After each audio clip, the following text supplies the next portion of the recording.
Harvey Weinstein is something rare in Hollywood these days, an old-fashioned, risk-taking movie producer. He's the co-founder of the Weinstein Company, which has backed some of the most memorable films of the last 2 decades, from Pulp Fiction and The Piano to Cold Mountain, the cult favorite Kill Bill. The list honestly goes on and on and on. A legendary name in the business for sure. This year, Weinstein gambled that audiences will enjoy a mostly silent, black and white film called The Artist.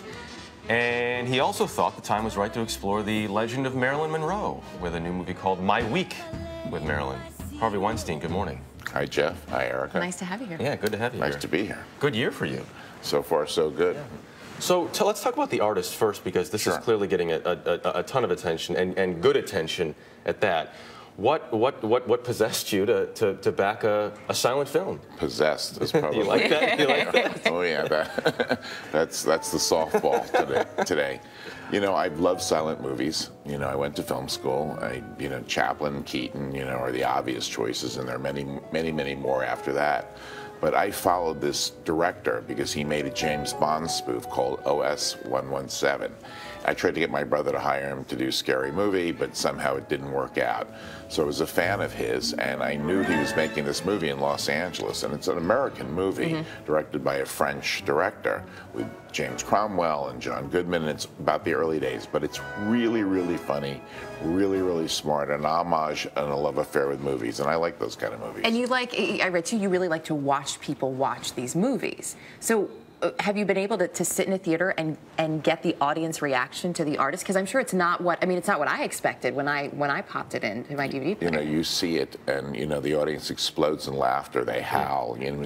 Kenneth Turan of the Los Angeles Times said there have been 2 recent movie miracles: Avatar, which is the highest end of technology, and The Artist, which is sort of the low tech. Right. But the laughs and enjoyment and thrills are the same on both movies. So The Artist is not being released in 3D.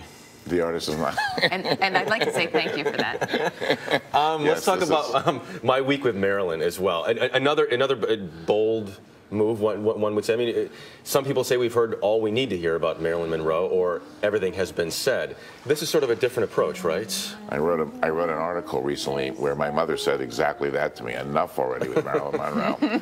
Anyhow, what we found was a young boy, 23 years old. First job on a movie is to work on a movie that Laurence Olivier is directing, Marilyn Monroe and The Prince and the Showgirl. She has an argument with Arthur Miller, her husband. I mean, he leaves, he goes off to Paris.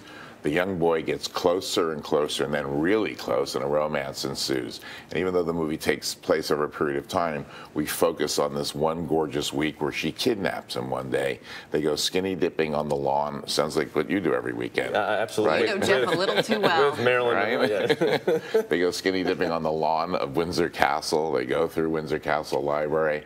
I mean, it's just absolutely fun, and it's the charming fun period of Marilyn's life. The movie plays more like a comedy than it does the serious drama, tragedy of Marilyn. And you actually got to shoot at Windsor Castle.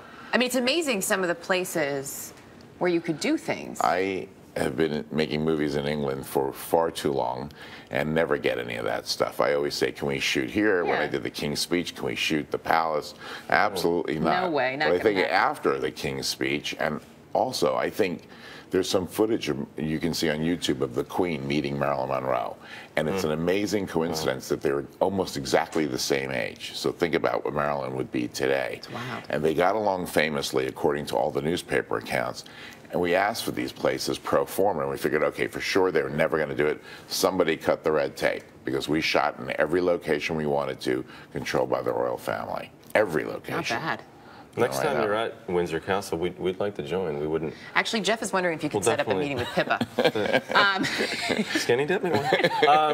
Skinny dipping with Pippa on the Windsor Castle. Jeff, that'd be good. Where's your business going these days? The movie business? Yeah. Well, I think there's 2 parts of the movie business. There's, the folks who make movies like I do, which try to be a little different, and not follow the rules. And then there's, put on a cape and be a superhero. I mean, it's sort of boiled down to the 2 things. And, so for us... It's that strict a division.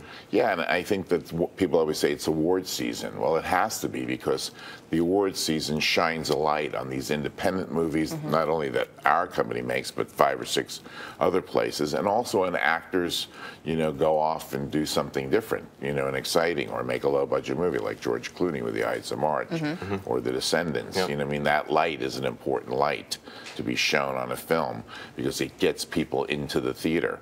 People who normally wouldn't see that movie, they go and then they have an amazingly good time. It happened last year with The King's Speech, which we did, and it happened with Black Swan, which Darren Aronofsky did, and True Grit. People actually went to see something different, and you know, something different's a lot better than the same old thing. Yeah. Well, thank you. Well said, for sir. bringing us something different. Well nice said. to have you here this Bye, morning. Jeff. Bye, Erica. I'll let you know about Pippa. Please do. Thank you very much. Let me know.